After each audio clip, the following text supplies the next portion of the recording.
हमारे साथ राजकुमार भाटी भी हैं। राजकुमार जी, तो योगी की ये जो नई स्टाइल की पॉलिटिक्स है, नया स्टाइल का कपड़ा है तो ठीक है, नया स्टाइल का कपड़ा आपने पहली बार देखा, इसीलिए ओवैसी से लेकर के और बाकी कांग्रेस के तमाम नेताओं को लगता है कि वो उनके गले से उतर ही नहीं रही है बात।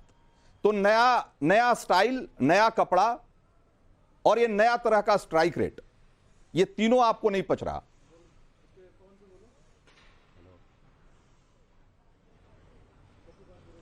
जगदीश शर्मा बहुत गंभीर बात कह रहे थे, अपनी बात रख रहे थे, अपना राजनीतिक पक्ष रख रहे थे, लेकिन आपने उनका एक भी वाक्य सुनने नहीं दिया। आप लगातार बोलते रहे, उनकी बात आपने सुनने ही नहीं दी श्रोताओं को कि वो कहना क्या चाहते हैं। अब हर्षवर्धन त्रिपाठी जी 2.5 मिनट तक बोले क्योंकि वो योगी जी के समर्थन में बोल रहे थे। उन्हें आपने बिल्कुल श्रद्धा के साथ ऐसे सुना जैसे मुरारी बापू की कथा चल रही हो। आपको भी अगर यही होना इस डिबेट में तो मेरे बोलने का कोई फायदा नहीं है, क्योंकि मैं बोलना शुरू करूंगा। बोलिए आप मैं भी आपको 2 मिनट सुनूंगा, हाथ जोड़ के कहिएगा तो हाथ जोड़ के सुन लूंगा। आप बोलिए तो। हाँ, अगर आप 2 मिनट मुझे सुन लेंगे तो आपकी बड़ी मेहरबानी होगी। और जो जगदीश शर्मा के साथ हुआ, अगर वही मेरे साथ होना है तो मैं बिल्कुल तुरंत उठ जाऊंगा डिबेट से। नहीं, आप बोलिए, करने का कोई फायदा। आप बोलिए। देखिए, आप रंजीत जी बहुत गंभीरता के साथ कहना चाहता हूं, मैं हिंदी साहित्य का विद्यार्थी रहा हूं। जब राजशाही थी, खासतौर से मध्यकाल में जब राजा महाराजा होते थे, तो हर राजा अपने दरबार में 2-3 कवि रखता था जो झूठी सच्ची प्रशस्तियां गाने का काम करते थे, कविताएं लिखते थे। जैसे शिवाजी के दरबार में भूषण कवि होते थे, तो साजी चतुरंग सैन रंग अंग में उमंग धार सरजा शिवाजी जंग जीतन चलत है, और सारी धरती हिलती है, आसमान हिलता है जब उनकी सेना। इस तरह की झूठी गाथाएं लिखते थे क्योंकि उनकी रोजी रोटी उसी से चलती थी। आज यही प्रशस्तियां गाई जा रही हैं पत्रकारों के रूप में, एंकर के रूप में। आपने 9 मिनट तक, पूरे 9 मिनट योगी जी की प्रशंसा की और ऐसी ऐसी खूबियां उनमें बताई जो खुद योगी जी को पता नहीं है, जो हर्षवर्धन जी को भी पता नहीं है, बीजेपी के लोगों को भी पता नहीं है। भाई ईश्वर से 1 इंच नीचे आपने छोड़ा उन्हें, वरना ईश्वर के बराबर पहुंचा दिया। जब पत्रकारिता की ये हालत हो जाएगी, आपने सवाल पूछा कि क्या विपक्ष में खौफ है, इंडी गठबंधन में खौफ है। ये लोकतंत्र की नई परिभाषा है। किसी मुख्यमंत्री की आलोचना करना खौफ का सबूत है, यानी हम सरकार के खिलाफ न बोलें तो हम अच्छे नागरिक हैं, और अगर हम सरकार की आलोचना करें, मुख्यमंत्री की या प्रधानमंत्री की आलोचना करें, तो ये हमारा खौफ हो गया। मैं तो माफी के साथ आपसे कहना चाहता हूं, आपको एक सवाल और रखना चाहिए था और फिर उसके 3 ऑप्शन देने चाहिए थे। क्या मीडिया सरकार के साथ मिला हुआ है? क्या मीडिया सरकार से डरा हुआ है? और सी ऑप्शन, क्या मीडिया बात तो आ गई, मुझे लगता है अब मुझे लगता है आपकी बात पूरी आ गई। अब मैं आपसे राजकुमार भाटी, मैं आपसे पूछता हूं कि अगर आप वाकई चाहते हैं कि आलोचना हो योगी आदित्यनाथ की, तो उनके काम की आलोचना करेंगे, उनकी नीतियों की आलोचना करेंगे, उनकी पॉलिसी की आलोचना करेंगे, उन्होंने जो किया जो नहीं किया उसके बारे में बात करेंगे, कि आप हमेशा इस बात पर सवाल उठाएंगे कि वो भगवा कपड़े क्यों पहनते हैं। ये आलोचना है, ये आलोचना है।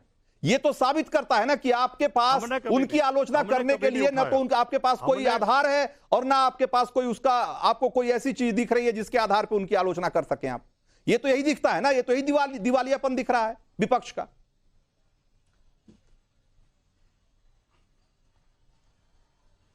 माननीय योगी आदित्यनाथ जी उत्तर प्रदेश के मुख्यमंत्री हैं, उत्तर प्रदेश में मुख्य विपक्ष हम हैं। हाँ। हमारे नेता विपक्षी दल हैं विधानसभा के अंदर। हमने कभी उनके पहनावे पे टिप्पणी नहीं की, हमने या हमारे नेता ने।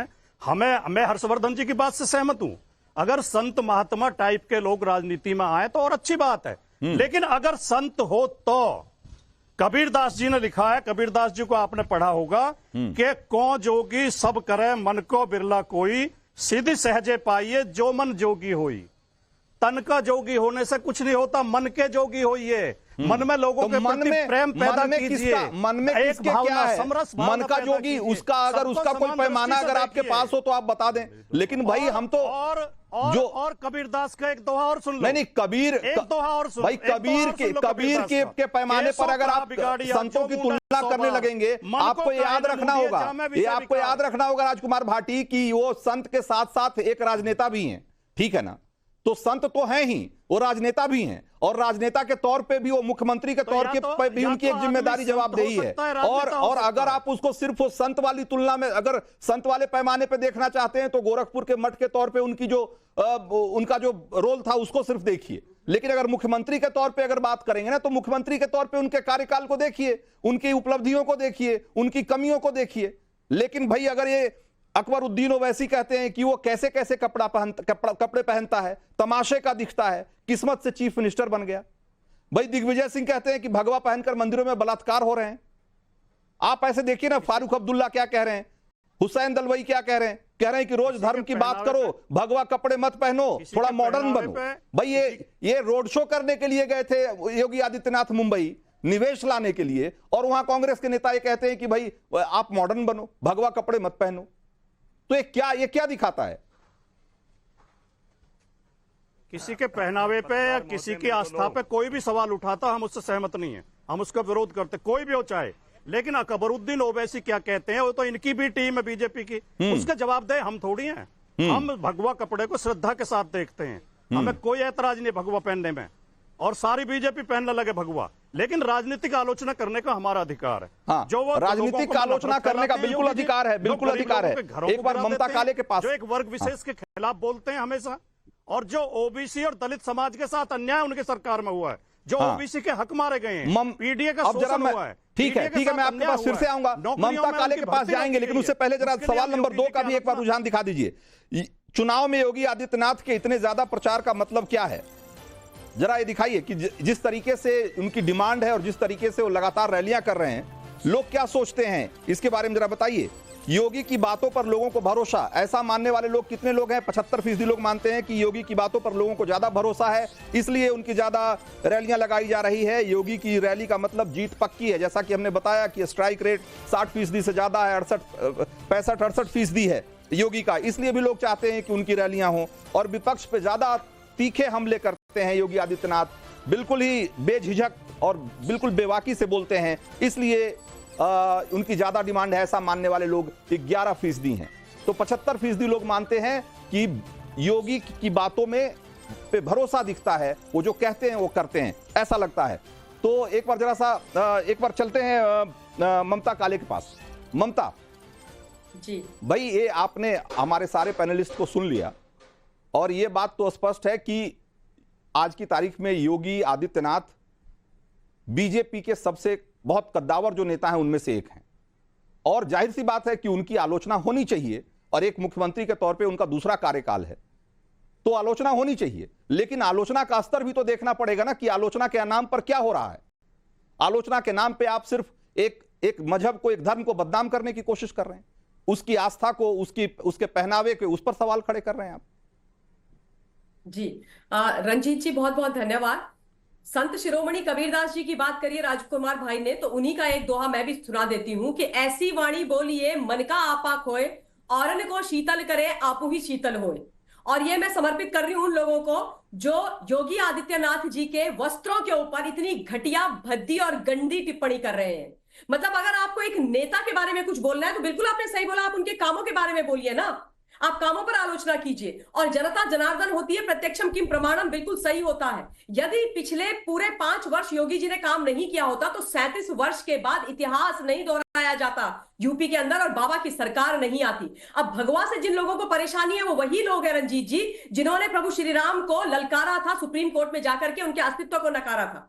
आज 500 वर्षों के बाद जब प्रभु श्री राम का मंदिर बना, यानी राम राज्य इस देश में, पूरे अयोध्या के में ही नहीं पूरे देश में जब स्थापित हुआ, पुनर्स्थापित हुआ, और रावणों की जब लंका जली, और कौन से रावणों की लंका? भ्रष्टाचार करने वाली, झूठ बोलने वाले रावणों की जब लंका जली तो उनको तकलीफ हो गई। अब भगवा के बारे में 2-3 शब्द बोलना चाहती हूँ। मुझे बड़ा गर्व है कि उत्तर प्रदेश के और मेरे उत्तराखंड के जो है मूल रूप से ऐसे योगी आदित्यनाथ जी भगवा पहनते हैं। क्यों? क्योंकि भगवा माने तपस्या, भगवा माने तप, भगवा माने सच्चाई, भगवा माने जनसेवा, भगवा माने विकास, भगवा माने सम्मान, भगवा माने न्याय, भगवा माने अहिंसा, और भगवा माने ईमानदारी। और इसलिए मैं कहती हूं कि जो भगवे की ताकत है वो सफेद पोश नहीं समझ सकते, जिन्होंने पूरी जिंदगी स्वतंत्रता के बाद सफेद कपड़े पहने, उजले कपड़े पहने, कुर्ता पैजामा, और उसके बाद काले काम किए, इस देश के अंदर भ्रष्टाचार किया।